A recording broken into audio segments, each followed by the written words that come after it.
Today's topic comes to us from the One Thing Leads to Another department.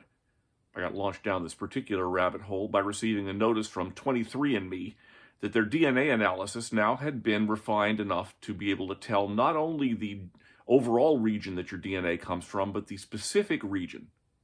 So I took a look at my own results. My DNA came out to be 65.3% French, 25.3% Scottish and English, 6.8% Ashkenazi, and the other 4.8% a miscellany. This works out to be pretty close to what I know about my own family. My mom was 100% French, but her great-grandfather, one Solomon Meyer Levy, was an Ashkenazic Jew from Alsace, so that's where the 6.8% Ashkenazi came from. My dad was a bit of a hodgepodge in which French, Scottish, and English predominate. So, like I said, no surprises. I'm a white guy of European descent, which is probably no surprise if you take a look at me. What I thought was more interesting was the regional breakdown. The Scottish and English parts were particularly fascinating because I don't have very good records about where exactly in the British Isles that my Scottish and English forebears came from. It turns out that I have a cluster of relatives around Glasgow, and another cluster around London, and a third in Yorkshire. Other than my dad's paternal family, which came from the French Alps, and my mother's Alsatian great-grandfather, the rest of my French ancestry came mostly from the west side of the country, Bordeaux, Poitou, the Loire Valley, and Brittany. So this shores up their claims to accuracy, because what they found out was purely from my DNA. I didn't send them my family tree or anything. But then this got combined with a book that I was reading, The Ancient Celts by Barry Cunliffe, and what surprised me was how much of Europe the Celts actually ended up controlling at one point. They actually ruled not only the British Isles, but what is now France, Switzerland, southern Germany, all the way down through Spain. They seem to have been inveterate wanderers, and their walkabouts took them pretty much everywhere in Europe except the southernmost parts of Italy and Greece and Scandinavia. And they were there for a long while, too. It wasn't until the Romans got their act together and started pushing back that the Celts actually retreated. They were then shoved farther north and west when the Germanic tribes and later the Slavs came in and basically kept moving. So this got me to thinking, when I say that my ancestry is 2/3 French, what exactly am I saying?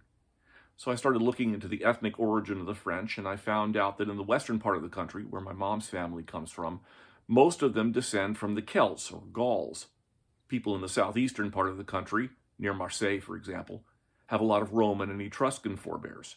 In the southwestern part of the country, near the border of Spain, in the region that's called Languedoc, then you have the admixture of the Basques, who seem to be the remnants of the earliest settlers of Europe and are the only people in Europe that don't speak an Indo-European language.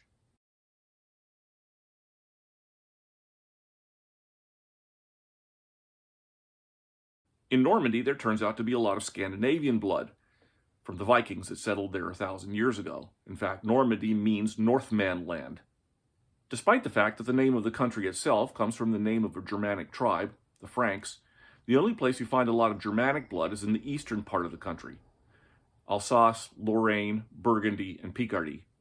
Apparently, the only reason that the French are Frankish is because the Franks ruled the place for a few hundred years, a bit the way the Normans did in England.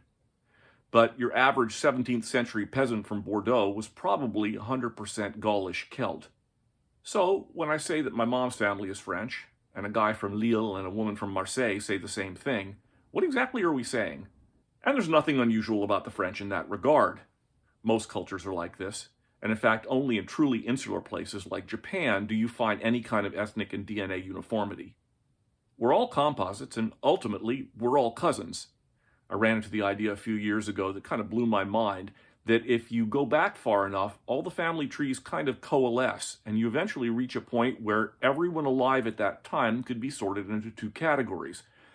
The ones who are the ancestors of everybody alive today, and the ones who are ancestors of no one. The anthropologists believe that this point actually is a lot more recent than you might expect. I've heard it said, I've never seen it proven rigorously, but it sounds about right, that point for people of Western European ancestry is around 1200. So pick anyone from Western Europe in the 13th century, and he is either my ancestor and the ancestor of everybody else with Western European ancestry, or he is the ancestor of no one. So this brings up a few things. The first is that the concept of royal blood is idiotic no matter what angle you look at it from. First of all, if you read any history, you find out that a lot of those royals were complete loonies. Plus, I can pretty much guarantee that if you have Western European ancestry, you descend from Charlemagne. My wife descends from an illegitimate daughter of King Edward IV, but the truth is, all of us have peasant blood and royal blood pretty much mixed indiscriminately. Secondly, racism, ethnicism, and xenophobia are all equally ridiculous because, first of all, we're all mixtures. Second, we have way more in common genetically than we have differences between us.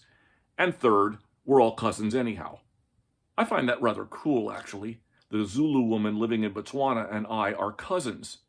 Race is a cultural construct, not a genetic one, which you can see with extraordinary vividness if you take a DNA test, or if you read anything about the travels that our ancestors took since they left the African savanna 250,000 years ago.